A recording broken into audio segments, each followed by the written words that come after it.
ప్రస్తుతం మనం మంచు కురిసే వేళల్లో ఉన్నాం అనమాట. యూకేలో బీభత్సంగా మంచు కురుస్తుంది.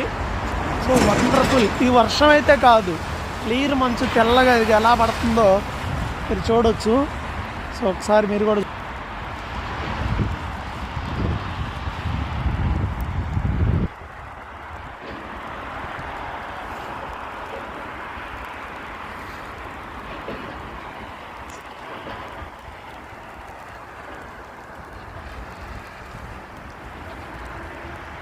ఈ చెట్ల మీద మనకి క్లియర్గా కనిపిస్తూ ఉంది. ఇదిగో క్లాత్స్ మీద కూడా ఎంత వైట్